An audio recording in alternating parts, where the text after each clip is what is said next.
আজ আমরা টাইমস 14 বাংলা স্টুডিওতে পেয়েছি রায়গঞ্জ রামকৃষ্ণ মিশনের সম্পাদক স্বামী পরেশাত্মানন্দজি মহারাজকে। প্রণাম। সমাজের অবক্ষয় চলছে বলে বিভিন্ন মানুষ মনে করেন, সেই ক্ষেত্রে আমরা স্বামীজির কাছে জানতে চাইব যে সত্যি কি সমাজের অবক্ষয় চলছে? সমাজের অবক্ষয় যদি আমরা বলি, এটা চিরকালই আছে, শাশ্বত। আমরা যদি পুরাণের ইতিহাস পড়ি বা পুরাণ পড়ি, পুরাণের গল্পকথা যেগুলো আছে, রামায়ণ মহাভারতের যুগে যদি আমরা যাই বা পরবর্তীকালেও যদি যাই, আমরা ইতিহাস দেখলে বুঝতে পারবো যে সবসময় সমাজের মধ্যে কিছু মানুষ ভালো থাকেন, কিছু মানুষ খারাপ থাকেন। তা আমরা বিশ্বাস করি যে ভালো মানুষের সংখ্যা অনেক বেশি। অবক্ষয়টা যেমন আছে অবশ্যই, কিন্তু সমাজের যে গঠনের ক্ষেত্রে মানুষের ভূমিকা অনেক বেশি, তাই সমাজটা টিকে আছে বা সমাজের মধ্যে আমরা আরও ভালো জিনিস দেখতে পাই বা ভালো জিনিসের প্রচলন হয়ে থাকে। খুব সুন্দর, ভারী চমৎকার বললেন। এবারে আমরা তরুণ প্রজন্মের কাছে যে মানসিক সংকট, সেই বিষয়গুলো নিয়ে আপনি কি ভাবছেন? তরুণ প্রজন্মের বর্তমান যেটা সমস্যা, বড় সমস্যা, সেটা হলো ছেলেমেয়েরা পড়াশোনা শিখছে, যে উদ্দেশ্য নিয়ে শেখে, মূলত একটা চাকরি বাকরি পাওয়া একটা বড় উদ্দেশ্য থাকে, সেটির একটা অভাব আমাদের আছে।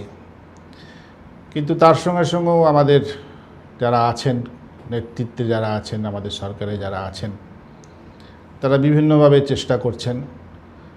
স্বামীজি চেয়েছিলেন যেটা মূলত শিক্ষার ক্ষেত্রে, সেটা হলো, স্বামীজি বলছেন মানুষের ভেতরে যে পূর্ণতা আছে, সেই পূর্ণতার বহিঃপ্রকাশই হচ্ছে শিক্ষা।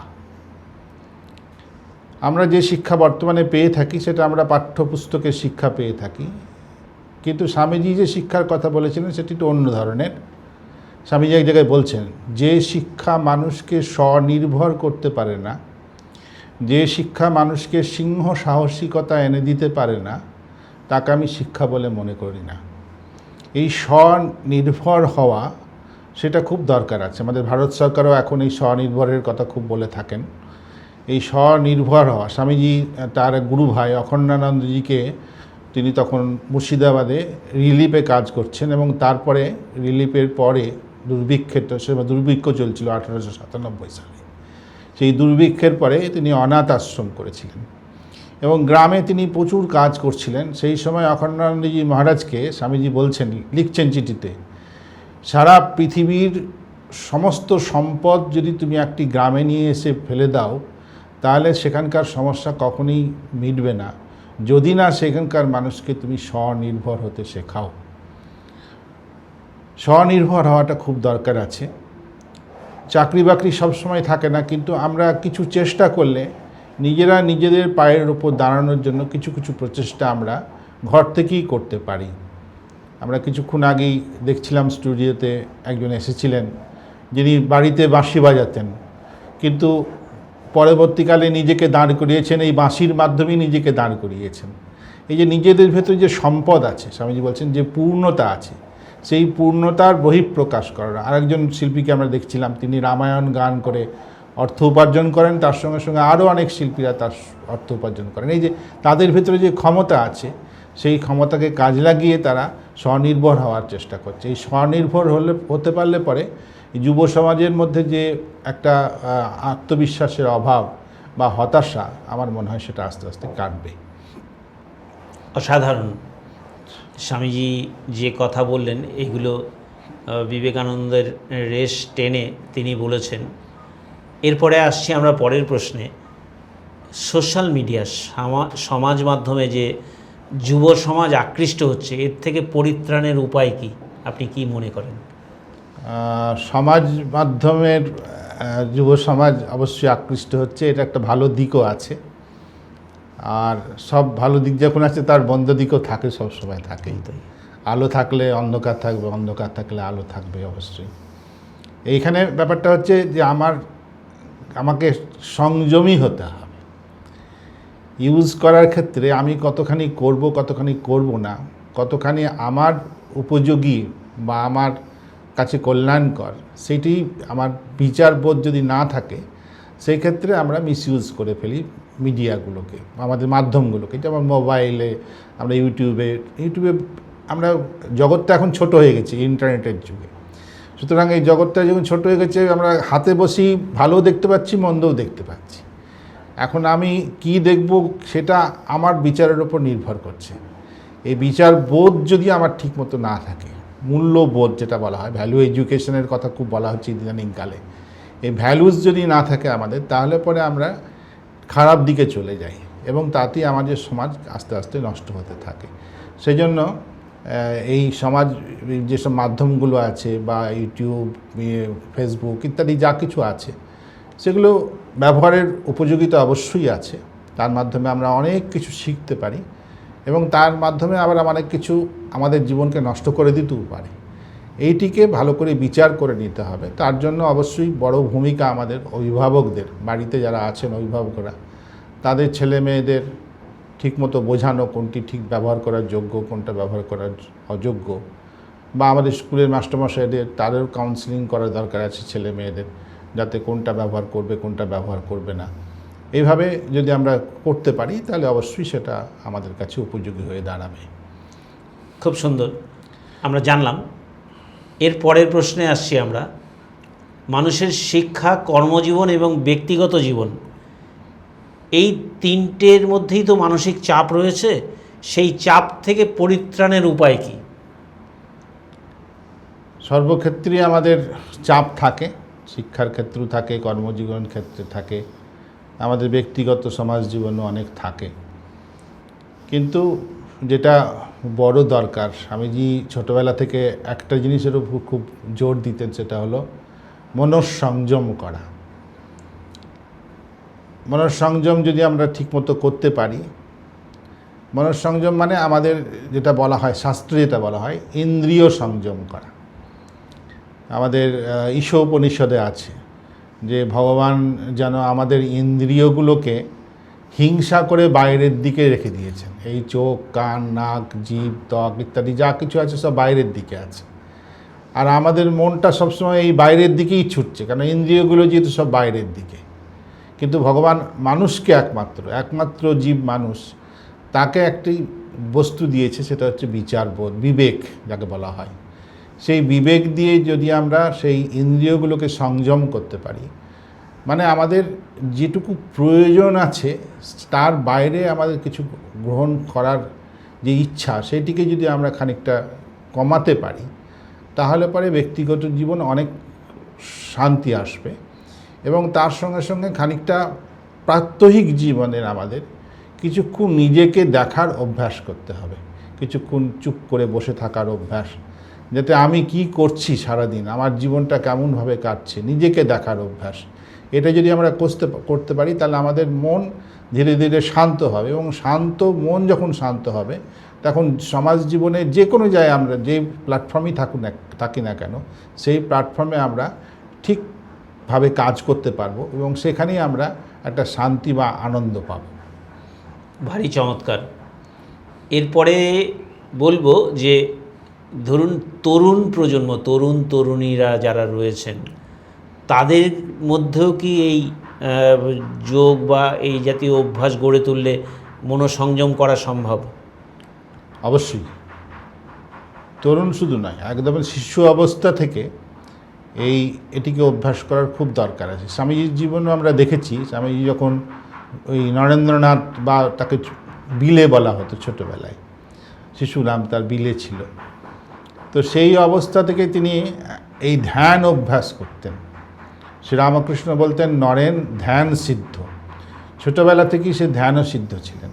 এরকম সুন্দর ঘটনাও আছে স্বামীজির জীবনে, যে বন্ধুদের সঙ্গে খেলা করছেন, ধ্যান খেলা। একটা সাপ এসেছে, সব বন্ধুরা সাপকে দেখে ছুটে পালিয়েছে, কিন্তু নরেন্দ্রনাথ ওই ধ্যানস্থ হয়ে আছেন একেবারে।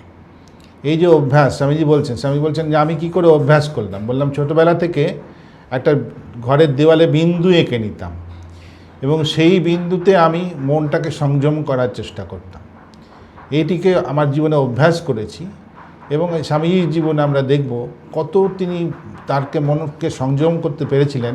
খুব সুন্দর ঘটনা আছে, যেটি হচ্ছে যখন রাজস্থানে অখণ্ডানন্দজি মহারাজ এবং স্বামীজি একসঙ্গে ঘুরছেন, সেই সময় স্বামীজি একটি বাড়িতে, দুজনেই একটি বাড়িতে আছেন, তো একটা লাইব্রেরি থেকে বই আনা হচ্ছে। তো সেই বই অখণ্ডানন্দজি নিয়ে আসেন, স্বামীজি পড়েন এবং প্রত্যেক দিনই বিকালবেলায় সেই বই ফেরত দিয়ে দেওয়া হয় লাইব্রেরিতে। লাইব্রেরিয়ান একদিন জিজ্ঞাসা করছেন, আচ্ছা ভাই এই বই কে পড়ে? বললে আমাদের গুরু ভাই তিনি পড়েন। বলে তিনি পড়েন না নিয়ে যান? না তিনি পড়েন। তারপরে স্বামীজিকে যখন বলা হলো এই ঘটনাটা, স্বামীজি বললেন যে ওকে একদিন ডাকো, ও যেখান থেকে খুশি আমাকে ধরুক, আমি বলে দিতে পারবো কোথায় কি আছে। এটি স্বামীজি বলছেন কি করে সম্ভব হয়। বলছেন প্রথমে আমরা বর্ণ শিখি, বর্ণ শিখে শব্দ শিখি, তারপরে বাক্য শিখি, তারপরে আস্তে আস্তে দেখবো আমরা ওই পাতাটায় একটা খুব অল্প সময়ের মধ্যে পড়ে ফেলতে পারি।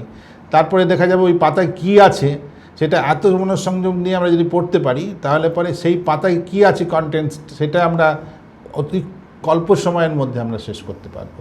এই মনোসংযোগ যত আমরা অভ্যাস করব, যে কোনো দিকে মানুষ গেলে পরে সেইখানে সে অবশ্যই সাকসেস হবে। ভারী চমৎকার। আমরা স্বামী পরশাত্মানন্দজি মহারাজের কাছ থেকে শুনলাম। পরের প্রশ্নে আসছি আমরা, আধ্যাত্মিকতা এবং আধুনিক জীবনের মধ্যে কিভাবে ব্যালেন্স করে চলা সম্ভব একজন মানুষের পক্ষে? শ্রীরামকৃষ্ণ বলতেন যে বাদশাহী আমলের টাকা এই আমলে চলে না, অর্থাৎ পুরনো আমলের টাকা যদি আমরা এই আমলে চলাবার চেষ্টা করি চলবে না কখনোই। তো সেই জন্য আধুনিকতাকে অবশ্যই আমাদের জীবনে মেনে নিতে হবে। যা আসবে সেটাকে অবশ্যই আমাদের জীবনে গ্রহণ করতে হবে, আধুনিকতাকে। এবং তার সঙ্গে সঙ্গে আধুনিকতার সঙ্গে সঙ্গে আধুনিকতাকে গ্রহণ করার যে মানসিকতা, সেইটিকে আমাদের তৈরি করতে হবে। সেই মানসিকতার কথা খুব সুন্দর, কিভাবে আমরা আমাদের প্রলোভনকে জয় করতে পারি, বা প্রলোভনের দিকেই আমাদের যেহেতু বিভিন্ন প্রলোভনে পড়ে আমরা বিভ্রান্ত হয়ে যাই, বিচলিত হয়ে যাই। সেই জন্য খুব সুন্দর ঘটনা আছে, এটি স্বামীজি খুব সুন্দর বলতেন, কঠোপনিষদের কথা বলতেন স্বামীজি। সেখানে নচিকেতার উপাখ্যান আছে। নচিকেতার বাড়িতে বাবা একটু বড় যজ্ঞ করেছিলেন। তবে যজ্ঞের পরে সেই আমলে ছিল যে যজ্ঞের পরে কিছু দান করতে হয় ব্রাহ্মণকে। নচিকেতার বাবা কিছু গরু দান করেছিলেন। নচিকেতার বাচ্চা ছেলে, ইয়াং ছেলে, বাচ্চা 14-15 বছরের ছেলে, সে গিয়ে দেখলো যে বাবা যে গরুগুলো দান করছে সেগুলো হয় একদম মৃত্যু পথযাত্রী, দুদিন পরেই মরে যাবে। তখন বাবাকে খুব অভিমান ভরে বলছে, বাবা তুমি এদেরকে কেন দান করছো, এরা দুদিন পরেই মরে যাবে। বাবা একটু রেগে গেলেন। বাবা রেগে গিয়ে বললেন, যা, তোকে থাকতে হবে না এখানে, তুই যমের দুয়ারে যা। তখন বাবা, তিনি নচিকেতা এত সত্যবাদী ছিলেন বা সত্যপথ অবলম্বন করতেন, বাবা সত্য কথাকে রাখার জন্য তিনি, এটা যেহেতু উপাখ্যানের গল্প দিয়ে শুরু করছে এখানে, তো তিনি যমের বাড়ি গেলেন। তারপরে সেখানে গিয়ে যম তখন ছিলেন না, তিনি উপস্থিত ছিলেন না, বাড়িতে কোনো কাজে গিয়েছিলেন। তিনি অপেক্ষা করলেন 3 রাত্রি, সেখানে বাইরেই অপেক্ষা করলেন। যম ফিরে আসার পরে নচিকেতাকে দেখে বললেন যে, তুমি বাচ্চা ছেলে, এই কদিন তুমি কিছু খাওয়া দাওয়া করনি, বাড়ির বাইরে আছো, এই 3 দিন তুমি এখানে আছো, তাই তোমাকে 3টে আমি বর দিলাম, বলো তুমি কি বর চাও। নচিকেতা প্রথম বরে বললেন যে, কেউ কেউ বলেন যে মৃত্যুর পরে মানুষ কোথায় যায়, মৃত্যুর পরে কি হয়, এই সম্বন্ধে নচিকেতা একটা জানতে চাইলেন যমের কাছে, কারণ যম হচ্ছে মৃত্যুরই দূত, মৃত্যুরই দেবতা তিনি। তো যমরাজ তখন ভাবছেন যে এই বাচ্চা ছেলেকে আমি মৃত্যু তত্ত্ব কী করে বোঝাবো। যখন যমরাজ বলেন, দেখো তুমি তো বাচ্চা ছেলে, তোমার এখন বহুদিন বাঁচতে হবে, তো আমি ইচ্ছা করলে তোমাকে আমি এমন বর দিচ্ছি, তোমার সারা জীবন হচ্ছে যৌবন থাকবে, আর তুমি তোমার ভোগের যা যা সামগ্রী যা চাইবে সব তুমি পাবে, তোমাকে আমি এই বর দিচ্ছি। তো নচিকেতা খুব বুদ্ধিমান ছেলে, সে ভাবলো যে যম তো এখন আছে, কিন্তু যমেরও তো একটা কাল শেষ হবে। একদম তাই। তো তার যদি কাল শেষ হয়ে যাবে, অন্য যম যে আসবে সে তখন বলবে না তোমাকে আমি ওই বরটা দিয়েছিলাম, ওই দিয়ে গেছিলো, কিন্তু আমি সেই বরটা রাখবো না। সে বুদ্ধিমান বলে আমার দরকার নেই, আমি যা চেয়েছি আমাকে তাই দাও। একদম। তো এই যে প্রলোভনে না পড়ে নিজের উদ্দেশ্য সম্বন্ধে সচেতন থাকা এবং উদ্দেশ্য দিকে এগিয়ে যাওয়া, তার সঙ্গে সঙ্গে আধুনিক জিনিসকে গ্রহণ করা অবশ্যই দরকার আছে। আমাদের নিতে হবে, সমস্ত কিছুকেই নিতে হবে। এই যুগে আমাদের যা কিছু আসবে সব কিছুকেই গ্রহণ করতে হবে, এবং সেটা আমার গ্রহণ করার ক্ষমতা, আমার আর্থিক ক্ষমতা, আমার সামর্থ্য, অর্থ, এবং তার সঙ্গে সঙ্গে আমাকে যাতে বিচলিত না করে, আমাকে যাতে বিভ্রান্ত না করে, সেরকমভাবে অবশ্যই সেটি গ্রহণ করতে হবে। তাহলে আমরা অবশ্যই আমাদের ভেতরের যে মূল্যবোধ, সেই মূল্যবোধটিকে রাখতে পারবো, এবং মূল্যবোধটিকে ধরে রাখাই হচ্ছে আধ্যাত্মিকতার দিকে এগিয়ে যাওয়া। খুব সুন্দর। এইবারে আমরা আসছি পরের প্রশ্নে। মাদকাসক্তি বিদীর্ণ যে সমাজ, সেই সমাজ থেকে কিভাবে যুব সমাজকে দূরে রাখতে পারে তাদের পরিবারের সদস্যরা? বিদ্যাসাগর মশাই বর্ণ পরিচয়ে আমাদের কতগুলো উপদেশ দিয়েছিলেন। আমাদের একজন মহারাজ ছিলেন, তিনি শ্রীরামকৃষ্ণের পার্ষদ, স্বামী বিজ্ঞানানন্দজি মহারাজ। তিনি ইঞ্জিনিয়ারও ছিলেন। বেলুড় মঠের যে মন্দির, বর্তমান মন্দির, সেই মন্দিরের নকশা তিনিই তৈরি করেছিলেন স্বামীজির পরিকল্পনাতে। তো বিজ্ঞানানন্দজি মহারাজকে জিজ্ঞাসা করা, তো মহারাজ কিছু ভালো কথা বলুন। মহারাজ তখন বলতেন, দেখো, ছোটোবেলায় বর্ণ পরিচয়ে আমরা অনেক ভালো কথা পড়েছি, সেইগুলোই মনে রাখলে পরে আমরা সারা জীবনেই নিজেকে গঠন করতে পারবো, উন্নতি করতে পারবো। বলতেন, বর্ণ পরিচয়ে লেখা আছে সদা সত্য কথা বলবে, পরের দ্রব্য হরণ করবে না, এগুলো লেখা আছে বর্ণের পরিচয়ে। এই যে নৈতিক যে মূল্যবোধের শিক্ষা, সেটা যদি আমাদের বাড়িতে আমাদের অভিভাবকরা না দেন, তাহলে পরে ধীরে ধীরে আমরা কিন্তু এই বর্তমান যুগে যে অ্যাডিকশানের দিকে এগিয়ে যাচ্ছে যুব সমাজ, বিশেষ করে ছেলেরা এবং মেয়েরাও এই অ্যাডিকশানের দিকে চলে যাচ্ছে। এটা একটা ভয়াবহ রূপ ধারণ করতে যাচ্ছে, আমরা দেখছি সমাজের মধ্যে, এবং এতে আমাদের মূল্যবোধ অনেক অবক্ষয় হচ্ছে, মূল্যবোধের অবক্ষয় হচ্ছে। তো এই শিক্ষাটা আমাদের অভিভাবকদের বাড়িতে অবশ্যই নজর রাখা খুব দরকার আছে, আমাদের ছেলে মেয়েদের নজর রাখা খুব দরকার আছে। তার সঙ্গে সঙ্গে ছেলে মেয়েদের এই যে নৈতিক শিক্ষা দেওয়াটা, সত্য কথা বলা, অন্যের জিনিস না নেওয়া, বা আরও যেসব মূল্যবোধের শিক্ষা আছে, এই একটা বয়সে নেশা না করা, এইগুলোর খুব ভালো করে দেখা দরকার আছে। দৃষ্টি যদি আমরা না দিই, তাহলে আস্তে আস্তে ধীরে ধীরে কিন্তু অধঃপতনের দিকে চলে যাবে। আর একটা জিনিস যেটা আছে, সেটা হলো অভিভাবকদের করতে হবে অবশ্যই, যে ছেলেদের হাতে অযথা টাকা পয়সা তুলে না দেওয়া। এটাও কিন্তু একটা আমরা ছেলে মেয়েদের নষ্ট করে ফেলি, টাকা পয়সা মিসইউজ করে ছেলে মেয়েরা। আবার অনেক ছেলে মেয়ে কিন্তু মিসইউজ না করে সেই টাকা পয়সা জমিয়ে আবার মানুষের উপকারও করে, এরকম অনেক ঘটনা আমরা জানি।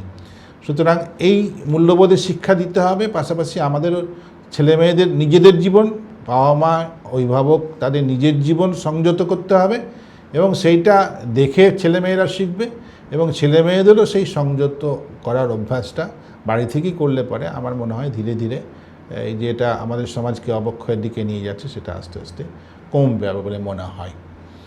ভারী সুন্দর। এরপরে আমরা আসছি পরের প্রশ্নে। বিদ্যালয় এবং সমাজ জীবনের যে দুটো অবস্থা, সেই অবস্থা থেকে অন্ধকার থেকে কিভাবে আলোয় ফিরে আসতে পারে, মানে দুজনের মধ্যে সমতাকে বজিয়ে রেখে কিজন একজন মানুষ নিজেকে অন্ধকার থেকে আলোয় তুলে নিয়ে আসতে পারবে? আসলে স্বামীজি বলছেন, each man is potentially divine. প্রত্যেক মানুষের ভেতরে দেবত্ব আছে। আমরা যে অন্ধকার বলি, সেটা বাস্তবে নেই, কিন্তু আমার জীবনে নেই। আমি আসলে কিন্তু দেবতা, কিন্তু আমরা আমাদের স্বরূপটা ভুলে যাই বলেই আমরা নিজেদের বিচারবোধ থাকে না বলেই আমরা ধীরে ধীরে আমাদের পদস্খলন ঘটে, আমাদের নৈতিক আদর্শ থেকে পদস্খলন ঘটে। তো এই বোধটা যদি নিয়ে আসা যায় যে আমি হচ্ছে দৈবিক গুণ আমার ভেতরে আছে, আমার ভেতরে পূর্ণতা আছে, আমার ভিতরে শক্তি আছে, এই যে শক্তি আছে আমার ভেতরে, সেই জ্ঞানটা যদি আমার থাকে তাহলে অবশ্যই আমরা অন্ধকারের দিকে কখনোই যাব না। আমরা আলোয়, আমাদের উপনিষদ বলে অমৃতস্য পুত্রা, তুমি হচ্ছে অমৃতের পুত্র, এটা আমাদের উপনিষদের কথা। উপনিষদ কখনোই বলেন না তুমি খারাপ, উপনিষদ বলে তুমি ভালো, অমৃতস্য পুত্রা বলে। সুতরাং আমরা আসলে ভালো, কিন্তু নিজের স্বরূপটা বুঝতে পারি না বলে ধীরে ধীরে আমাদের অবক্ষয় ঘটে। সুতরাং আমাদেরকে এই জায়গাটায় থাকতে হবে, এটা বারবার আমাদের নিজেদের অভ্যাস করতে হবে, এবং অভ্যাসের মাধ্যমে এবং আমাদের গুরুজনরা যারা আছেন বিদ্যালয় শিক্ষার মাধ্যমে, বাড়িতে, সমাজ জীবনে বিভিন্নভাবে এই দেবত্বের কথাটা যেন আমরা মনে রাখতে পারি, তাহলে পরে কখনো আমাদের জীবনে পদস্খলন ঘটবে না, আমরা কখনোই আলো থেকে অন্ধকারের দিকে কখনোই যাব না। আসলে আমরা কিন্তু আলোরই দূত, আসলে আমরা কিন্তু অমৃতস্য পুত্রা। খুব সুন্দর। এইবারে আসছি আমরা পরের প্রশ্নে। ব্যর্থতা এবং হতাশার মাঝখানে বহু মানুষ তো অনেক অপকর্ম করে ফেলেন, সেখান থেকে পরিত্রাণের উপায় কী? মানে একজন মানুষ কিভাবে তাদেরকে ব্যর্থতা এবং হতাশা, ধরুন অনেকে চাকরি পাচ্ছে না বা তার কাঙ্ক্ষিত দ্রব্য লাভ হচ্ছে না, এই সমস্ত ক্ষেত্রে পরিত্রাণের উপায় কী? সেখানেও কি আপনি বলবেন যে ধ্যান বা ধ্যানযোগ বা অন্য কিছু করা উচিত? মানুষের জীবনে পদস্খলন হয়, আবার মানুষই কিন্তু দেবতায় রূপান্তরিত হয়। খুব সুন্দর ঘটনা আছে একটা, সেটা হচ্ছে স্বামীজির জীবনেরই ঘটনা। স্বামীজি যখন ভারত পরিক্রমা করছিলেন শ্রীরামকৃষ্ণের শরীর যাওয়ার পরে, তখন তিনি গিয়েছিলেন ওই উত্তরপ্রদেশে। উত্তরপ্রদেশে একটি জায়গায় গেলেন, সেখানে একজন বড় সাধকের সঙ্গে স্বামীজি পরিচয় হলো। তাকে সবাই প্রহরী বাবা বলতেন। পবন আহার করে থাকতেন বলে, কোনো কিছু খেতেন না, শুধুমাত্র বায়ু সেবন করে থাকতেন বলে তাকে প্রহরী বাবা বলা হতো। প্রহরী বাবা বড় তিনি যোগ অভ্যাস করতেন। স্বামীজি প্রহরী বাবার কাছে গেলেন এবং স্বামীজির ইচ্ছা হলো যে প্রহরী বাবার কাছে তিনি যোগ অভ্যাস করেন। এবং এই প্রহরী বাবা তিনি খুব ত্যাগী ছিলেন। তো তার বাড়িতে একবার, তার ঘরে একবার চোর এসেছিল। সেই চোর চুরি করার ঢুকেছে যখন, প্রহরী বাবা তখন ঘুমিয়েছিলেন। তো চোর ঢুকে যখন সব চুরি টুরি করছেন, যেটুকু তার সম্পদ ছিল চুরি করছেন, তখন প্রহরী বাবা জেগেছেন যখন সেই চোর তার জাগ্রত অবস্থা দেখে বাড়ি ছেড়ে পালাচ্ছে, দৌড়াচ্ছে, তখন প্রহরী বাবা তার পিছন পিছন দৌড়াতে শুরু করলেন। সে চোর ভাবছে যে আমাকে ধরতে আসছেন, কিন্তু প্রহরী বাবার উদ্দেশ্য অন্যরকম। তিনি চোরকে গিয়ে একসময় ধরলেন, দিয়ে বললেন, দেখো আমার আরও কিছু জিনিসপত্র বাড়িতে তুমি রেখে এসেছো, চলো ওগুলোও তুমি নিয়ে নেবে, চলো, তাহলে পরে আমি বাঁচবো, সম্পদ যত কমবে তত আমি বাঁচবো। সেই যে চোর, তার সঙ্গে স্বামীজির দেখা হয়েছিল বিদেশ থেকে ফেরার পরে। স্বামীজিকে তিনি বলছেন, আমি সেই প্রহরী বাবার বাড়িতে চুরি করেছিলাম, এখন আমি সাধু হয়েছি। স্বামীজি বলছেন, দেখো যে মানুষটা চোর ছিল সেই মানুষটা সাধু হয়ে গেল কার সংস্পর্শে? এই প্রহরী বাবার সংস্পর্শে, জীবনের সংস্পর্শে। সুতরাং হয়তো আমার জীবনের কোনো পদস্খলন আসতেই পারে, এটা খুব স্বাভাবিক, কিন্তু আবার যদি আমার ভাবনা দিয়ে, চিন্তা দিয়ে আমি আবার নিজেকে উন্নত করতে পারি। স্বামীজি বলছেন যে মানুষই দুষ্কর্ম করে, আবার মানুষই দেবতাতে রূপান্তরিত হয়। শ্রীরামকৃষ্ণ বলছেন যে ভগবানের কাছে তুমি ভুল করেছো বলে কখনো ছোট হয়ে যাবে না, ভগবানের কাছে তুমি ক্ষমা চাও, ভগবানের কাছে প্রার্থনা করো, ভগবান তোমাকে অবশ্যই আবার উঠিয়ে নিয়ে যাবেন, তোমাকে ঠিক উন্নতির শিখরে নিয়ে যাবেন। খুব সুন্দর। এবারে শেষ প্রশ্ন, আপনারা মানুষকে বা তরুণ প্রজন্মকে একটা এমন পরামর্শ দিন যেখান থেকে সেই মানুষটি উত্তীর্ণ হয়ে সমাজ জীবনের মূল স্রোতে ফিরতে পারে। স্বামীজির একটা আশীর্বাদ ছিল। স্বামীজি বলছেন, এটা মূলত ভারতবর্ষে যারা তরুণ তাদের উদ্দেশ্যে স্বামীজির বলা, যে শ্রদ্ধাবান হ, বীর্যবান হ, আত্মজ্ঞান লাভ কর, আর পরহিতায় জীবন পাত কর। চারটি কথা স্বামীজি বললেন। প্রথম বললেন শ্রদ্ধাবান হ।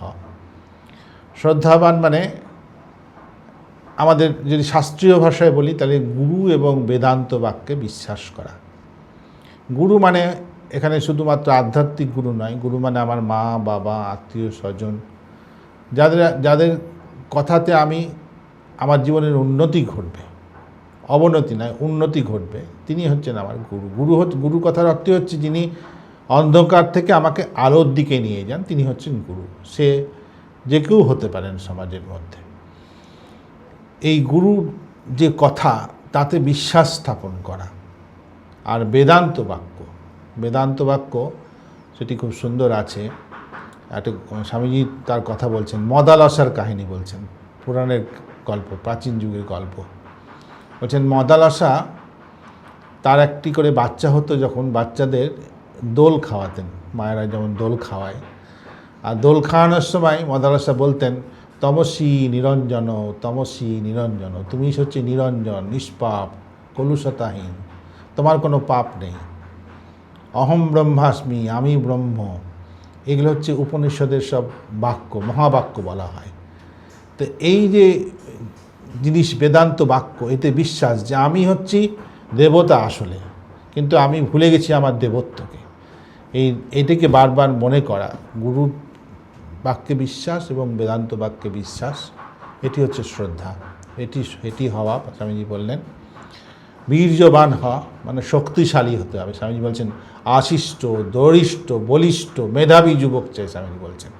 তো এই শক্তিশালী হতে হবে মনের দিক থেকে এবং শরীরের দিক থেকে শক্তিশালী হওয়া। আত্মজ্ঞান লাভ করে, এই বেদান্তেরই কথা। নিজের ভেতরে যে দেবত্ব আছে সেটিকে তুমি জানো, সেটির জন্য তোমার সাধনা হোক, তুমি সেটি জানো। এটি হয়ে গেলে আর কিছু করতে হবে না তোমাকে। আত্মজ্ঞান লাভ কর।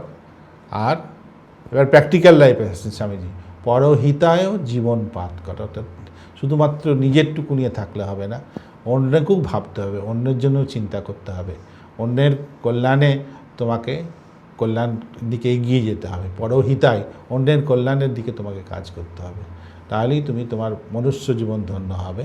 স্বামীজি বলছেন এটাই আমার ইচ্ছা এবং এটাই আমার আশীর্বাদ, তোমরা এটা হও। তো যুব সমাজের কাছে স্বামীজির এটা আশীর্বাদ যে এটি যদি হতে পারে, আমাদের সমাজ যদি হতে পারে, তাহলে স্বামীজি যে স্বপ্ন দেখেছিলেন, স্বামীজি যে দেশ গড়ার যে স্বপ্ন দেখেছিলেন, স্বামীজি বলছেন কয়েকশো এইরকম যুবক হলে পরে আমি দুনিয়াটা উল্টে পাল্টে দিতে পারি, এরকম স্বামীজি বলছেন। তো এইরকম যুবক যদি আসেন স্বামীজি কাজের জন্য, তাহলে ভারতবর্ষ ধন্য হবে, সারা পৃথিবী ধন্য হবে এবং আমরা আমাদের ব্যক্তিগত জীবনও ধন্য করতে পারব।